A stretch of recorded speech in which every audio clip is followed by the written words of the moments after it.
All I did was I laundered $500 million in drug money, okay? $500 million? Too much money can actually be a problem.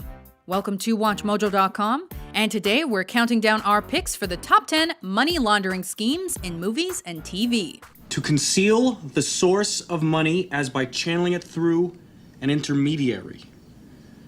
To conceal the source of money. Doesn't really help us, Michael. I can't believe what a bunch of nerds we are. We're looking up money laundering in a dictionary. For this list, we're counting down any films and television series that featured creative money laundering related operations or storylines. I got no idea what the I'm dropping off, or who the I'm fucking picking up, or what the I'm supposed to meet. And just so you know, there might be a few spoilers ahead, so spoiler alert. For obvious reasons, I couldn't wait for your permission. Rest assured, your money is safe. Number 10, The Corleones, The Godfather Part 2. My offer is this. Nothing. Not even the fee for the gaming license, which I would appreciate if you would put up personally. This movie is as much about business management as it is about different perspectives of the gangster world. Spiegati che isso, io uomo scodo. E spiegaci all'amici tuoi in questo vicinaggio che sono io. Igi tu sana dire come io saccio favori.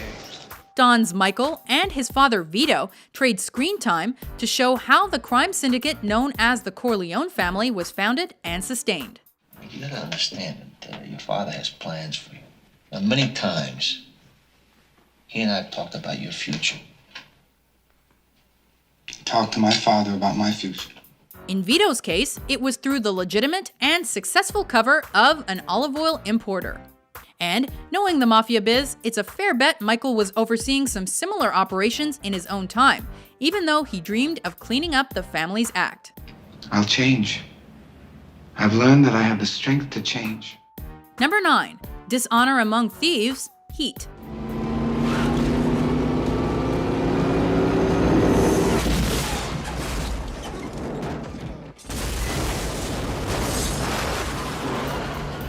Kicking off the plot of this film is an armored car robbery that's particularly clever in the details because the money belongs to, you guessed it, a money launderer. Yeah, Right? you're right. And these thieves are especially ballsy because they come up with the idea to sell the money back to him. He's a player, maybe he buys his bonds back from us for 60% of their value. Make 40% on top of the 100%.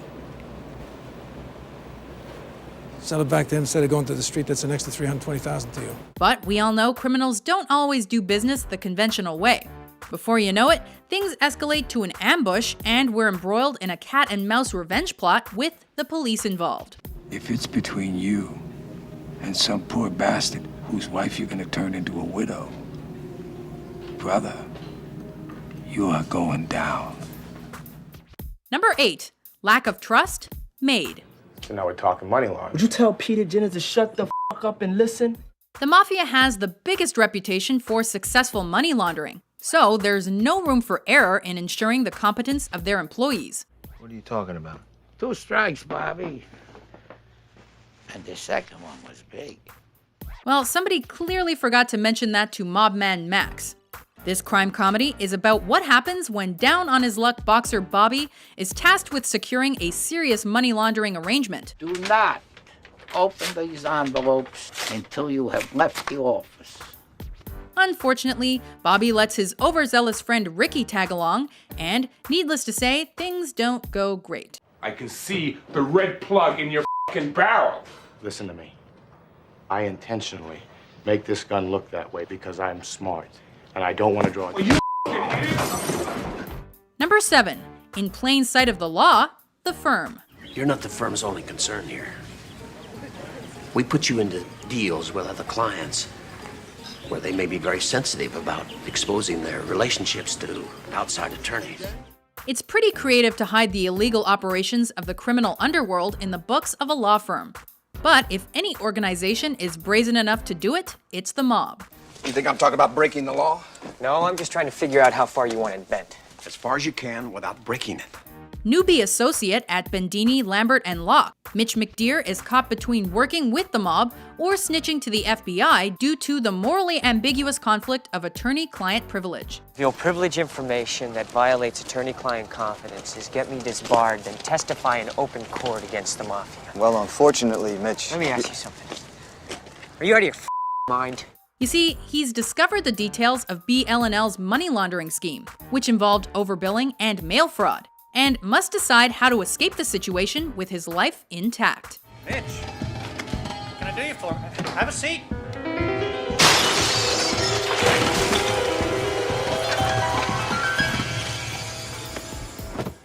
Number 6. Strictly Business, The Sopranos. How are you feeling now? Good. Fine. Back at work. Tony Soprano's involvement in the mob's Barone sanitation waste management business makes for an excellent place to hide money in and skim from. Fucking garbage business. Yeah, I know. It's all changing. And is a throwback to the plethora of real-life mafia-owned sanitation services of a few decades ago. I'm in a waste management business. Everybody immediately assumes you're mobbed up. It's a stereotype, and it's offensive. Tony also co-owns a pork store and other ventures to help keep their money on the up and up. But a popular one on the show is the mob-owned strip club Bada Bing. That's where the line between clean and dirty money is blurred. Very smart. Could be major. Could be as good as garbage. Hey, garbage is our bread and butter. Number 5. Passing the Buck, House of Cards. What do you need to know? Confirm for me the existence of a money laundering scheme. The second season of this Netflix series is a complicated and scandalous web of money laundering that involves a slighted hotshot political player, a revenge plot, and U.S. relations with China. Walk me through everything that's going on with China. Fang is in play now. We might be able to use him. In order to sabotage Frank Underwood's relationship with the Democratic president, influential businessman Raymond Tusk enlists a wealthy Chinese entrepreneur to channel money through native casinos towards Republican campaign fundraisers. Did you encourage Secretary Duran to offer Fang asylum? Bill, for God's sakes. The president could have asked me that question himself. Like classic whodunit theater, everyone's trying to figure out in which direction to point their finger. And following the blame game is irresistible. If you repeat allegations enough, again and over and over and over, people start to believe that they're true. That's human nature. Number 4. Banking on success, Scarface. So, here's to old friends and to new friends. When you're as rich and successful as Cuban immigrant turned drug kingpin Tony Montana, the best place to launder your money is through a bank itself. Time is gone. We gotta expand. The whole operation. That is, if your launderer doesn't try to shake you down for more pay because of an IRS investigation. And then the police investigation doesn't get you incriminated or incarcerated. Tony, sweetheart, we're not a wholesale operation. We're a legitimate bank. The more cash you give me, the harder it is for me to rinse. That's a problem. I didn't know. To let you know how high he rolls, Tony's laundering accusations were for $1.3 million, and his bail was almost 4 times that. Save your breath. You got nothing on me. You know it, I know it. I'm changing dollar bills, that's all. You wanna waste my time? Okay. Scarface is a baller. Close that f***er down. Number 3. Rat Holes and Cash Mules, The Wolf of Wall Street. You be ferocious. You be relentless. You be telephone f***ing terrorist. Jordan Belfort's overnight success at scamming clueless investors with overvalued penny stocks required precautions when it came to the paper trail. The only real objection that they have is that they don't trust you guys. And why should they trust you? I mean, look at you, you're a bunch of f***ing sleazy salesmen, right?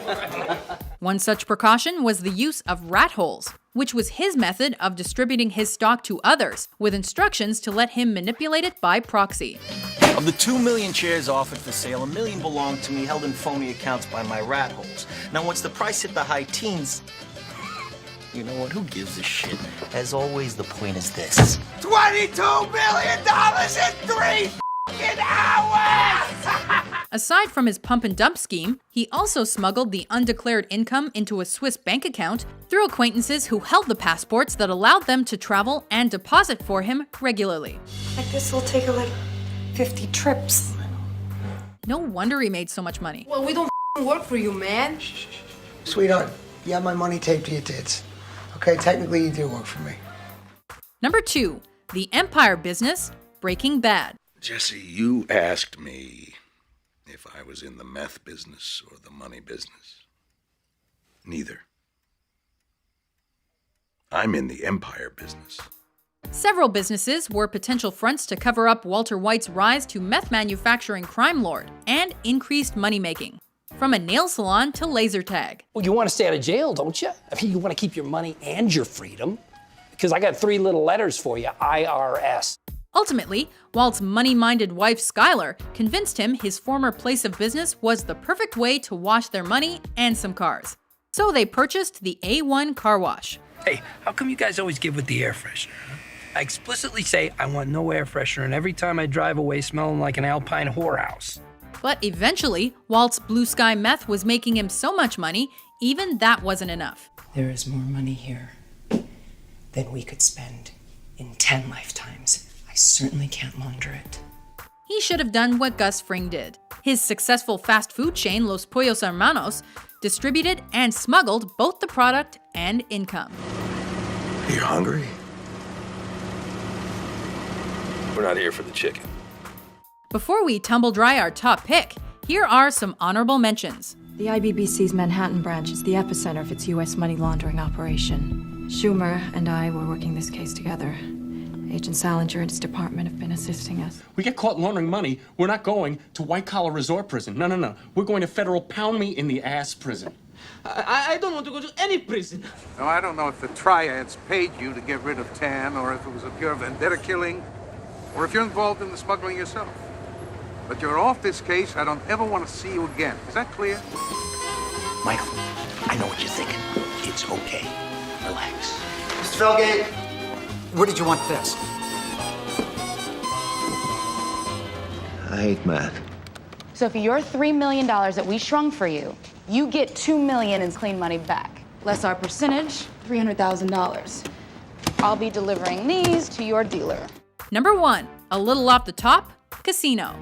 I was given one of the biggest casinos in Las Vegas to run, the Tangiers, by the only kind of guys that can actually get you that kind of money, $62,700,000.